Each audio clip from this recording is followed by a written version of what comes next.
Vamos falar de uma coisa que tá dando o que falar, a psilocibina. Sim, aquele composto famoso dos cogumelos mágicos. Só que agora ele tá saindo da contracultura e indo parar direto nos laboratórios mais avançados do mundo. E a gente vai entender por que essa substância psicodélica é vista como uma possível virada de jogo para a saúde mental. Então, a grande pergunta que fica é essa. Depois de tantas décadas de pesquisa, de polêmica, de idas e vindas, será que agora vai? Será que a psilocibina está finalmente prestes a conseguir um lugar de destaque nos tratamentos psiquiátricos que a gente conhece? Pra gente entender essa história toda, nosso roteiro vai ser o seguinte. Primeiro, um pouco da jornada até aqui.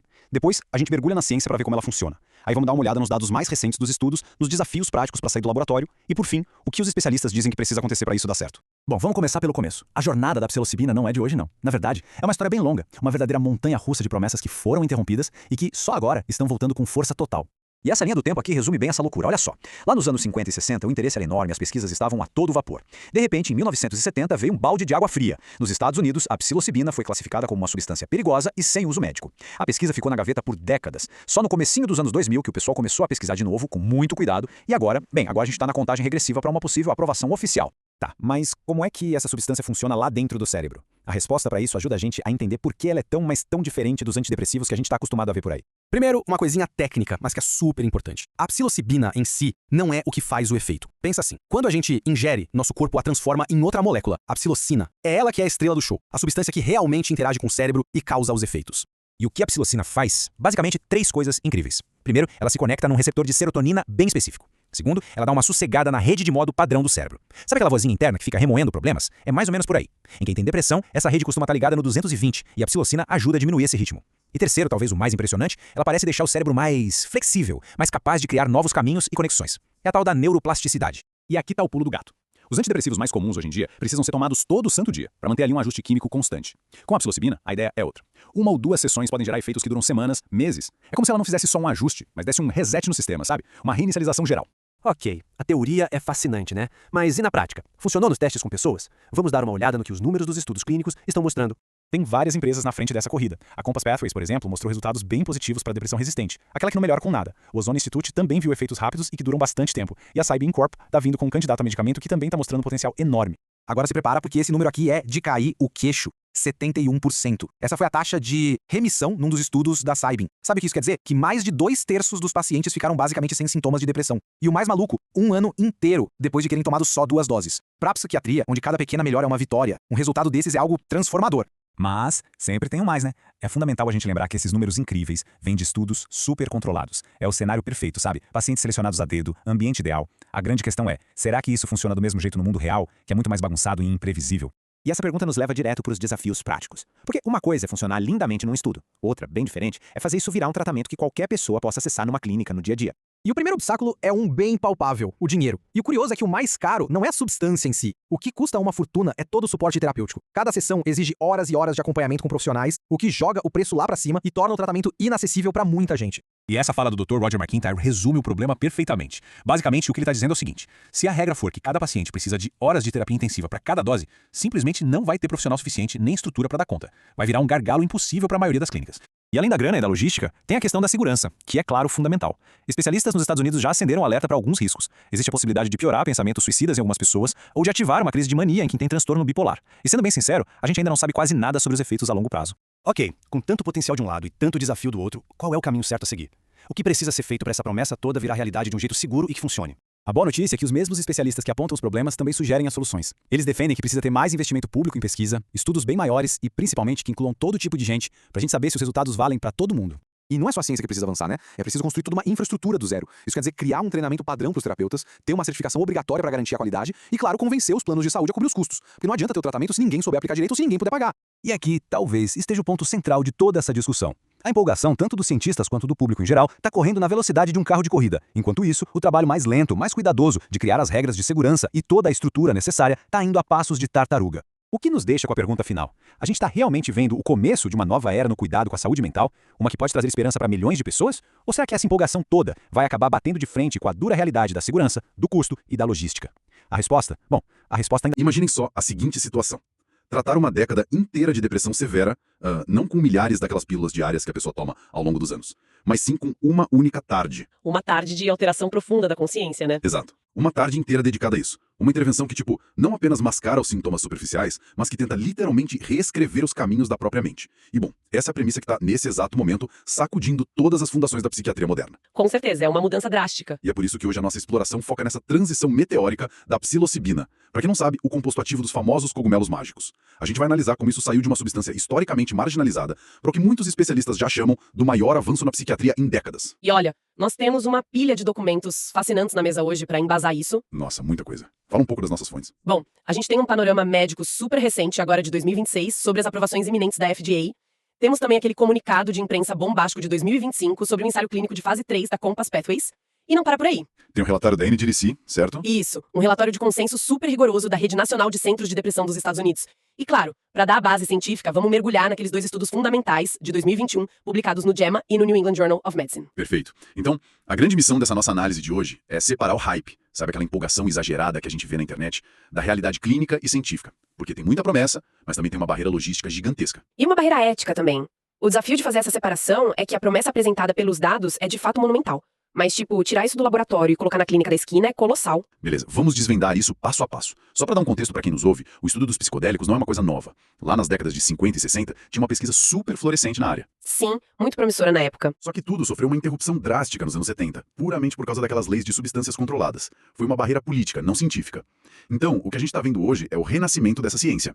E a grande diferença é estrutural. Como assim estrutural? É que a psiquiatria tradicional propõe uma gestão crônica, né? A pessoa toma um antidepressivo inibidor de recaptação de serotonina todo santo dia, para manter a funcionalidade. Exato. Já a psilocibina traz um modelo episódico, uma ou talvez 2 doses intensas e, teoricamente, uma melhora prolongada. Mas antes da gente falar de aprovações e hospitais, a gente precisa entender o porquê. Como que a ingestão de um composto fúngico altera o cérebro. Ah, essa é a parte onde a biologia fica incrível. Quando a psilocibina é ingerida, ela é o que a farmacologia chama de profármaco. Ou seja, ela não faz nada sozinha no começo. Isso mesmo, ela é totalmente inativa no estado original. O nosso trato digestivo e o fígado precisam metabolizar essa substância, eles removem um grupo fosfato e, bum, ela se transforma em psilocina. Psilocina. Essa é a chave, então. Exato. É a psilocina que consegue cruzar a barreira hematoencefálica e entrar no cérebro. Lá dentro, ela age primariamente como um agonista. Um ativador? Sim, um ativador altamente potente dos receptores de serotonina. Especificamente, um subtipo chamado 5-HT2A. E o pulo do gato é onde esses receptores estão localizados. No córtex pré-frontal, né? Perfeito. Eles estão super concentrados nessa área, que é justamente a parte do cérebro responsável pela nossa cognição complexa, percepção e regulação do humor. E é aí que entra a parte mecânica da coisa. O que os exames modernos de ressonância magnética conseguiram mapear. E tem uma estrutura específica que sempre aparece nesses estudos. A chamada rede de modo padrão, ou DMN na sigla em inglês. A famosa DMN. Que costuma dar muito trabalho. Pois é. Para quem não é neurocientista, a rede de modo padrão é basicamente o piloto automático da nossa mente. É o que fica ativo quando a gente está sonhando acordado, refletindo sobre o passado ou, infelizmente, se preocupando com o futuro. O que, em quadros clínicos graves, vira um pesadelo. Em casos de depressão crônica, ansiedade severa ou toque, essa rede se torna hiperativa, fica rígida. É aquela voz implacável na cabeça da pessoa, ruminando as mesmas coisas negativas, né? E olha, é aqui que a coisa fica realmente interessante. Eu gosto de usar uma analogia. Pensem nessa rede de modo padrão de um cérebro deprimido como uma pista de esqui na neve. Adoro essa analogia. Imaginem uma montanha que foi esquiada todos os dias durante anos. Com o tempo, os sulcos na neve ficam tão absurdamente profundos que qualquer trenó que descer ali vai inevitavelmente ser puxado para aquele mesmo caminho. Aquele caminho escuro e rígido da depressão. Não tem como desviar. Exato.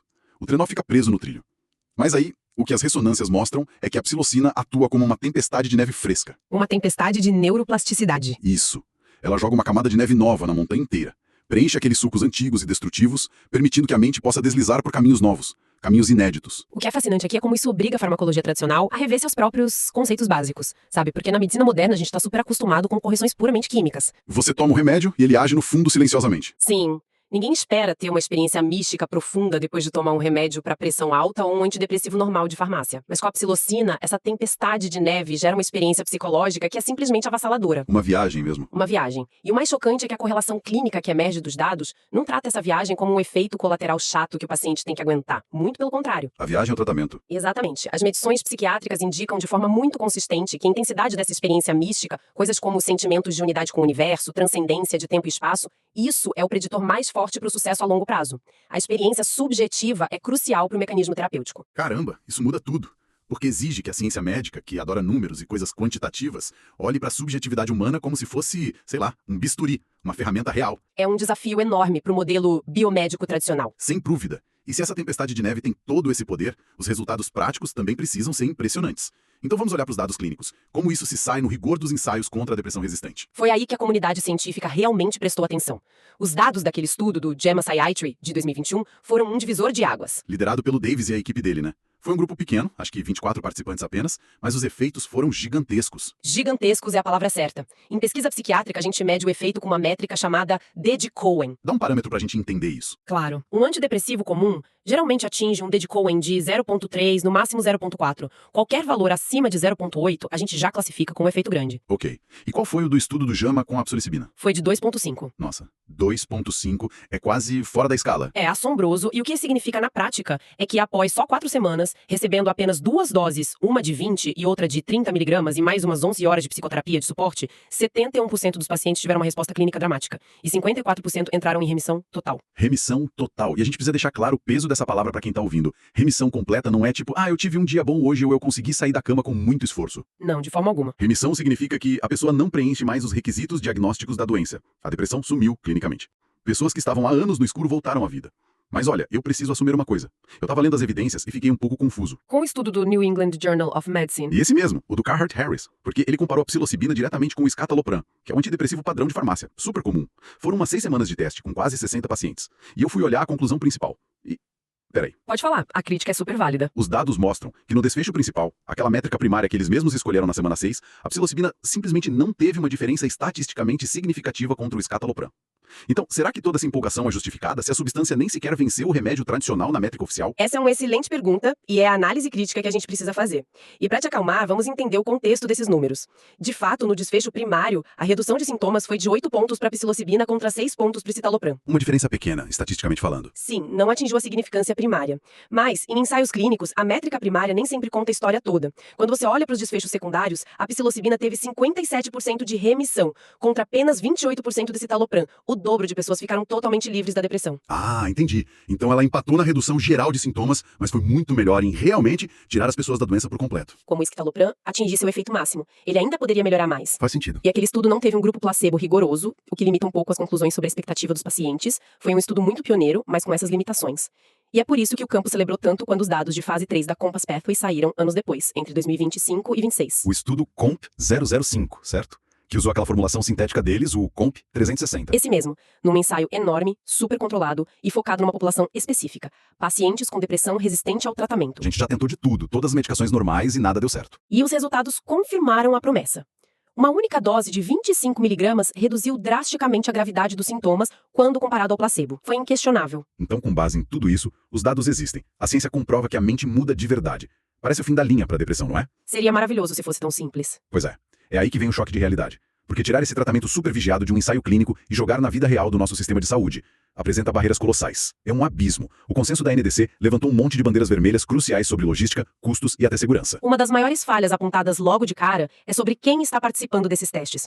Mais de 80% dos voluntários nesses ensaios clínicos de ponta são pessoas brancas. Mais de 80%? Isso é muito desproporcional. Muito. E não é só um problema social, é um problema metodológico grave. Como a gente vai generalizar os resultados se não estamos testando em populações diversas? Tem questões de metabolização genética, histórico de trauma sistêmico. A gente não sabe exatamente como isso vai se comportar no mundo real em larga escala. E a segurança médica também é um ponto delicado, né? Porque não é só o risco de ter uma bad trip. Longe disso. Há o risco gravíssimo de desmascarar transtornos bipolares latentes.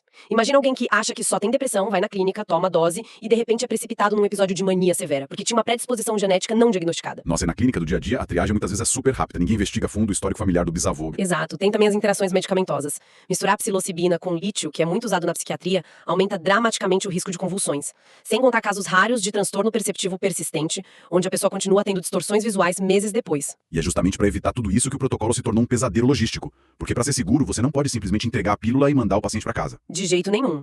O protocolo exige uma sessão de acompanhamento ininterrupto que dura de 4 a 8 horas. 8 horas? E com profissionais na sala. 2 terapeutas altamente treinados na sala com o paciente o tempo todo. Fora as sessões preparatórias antes e as de integração depois. Gente, então vamos pensar no que tudo isso significa pro mundo real. Significa que a gente pode ter criado um tratamento revolucionário que é financeiramente inacessível para quase todo mundo que precisa dele. 2 terapeutas dedicando um dia inteiro de trabalho para um único paciente. O custo disso é astronômico. Se a gente olhar para o Oregon, onde já existem alguns serviços regulamentados, uma sessão varia de $1.000 a mais de $5.000, do bolso do paciente. É bizarro, eu fico pensando, é como se a medicina inventasse um carro voador incrível, super seguro, mas a gente percebesse que não existe controlador de tráfego aéreo, não tem heliponto, não tem regra de voo. A infraestrutura clínica pura e simplesmente não existe nas nossas clínicas atuais, que são focadas em consultas de 15 minutos. Se conectarmos isso ao cenário maior, a barreira regulatória fica ainda mais clara. É quase certeza que a FDA vai exigir uma estratégia de avaliação e mitigação de risco. Eles já fizeram isso com a esquetamina. É aquele spray nasal para depressão, né? Isso. E a burocracia, a certificação da clínica e o tempo de observação obrigatória tornaram a implementação muito lenta e cara. No sistema de saúde que foca puramente no custo-efetividade, se o valor da hora desses terapeutas não cair drasticamente, o impacto real dessa terapia na sociedade vai ser muito, mas muito reduzido. E essa necessidade extrema de acompanhamento humano na sala abre portas para outro desafio que vai muito além da economia.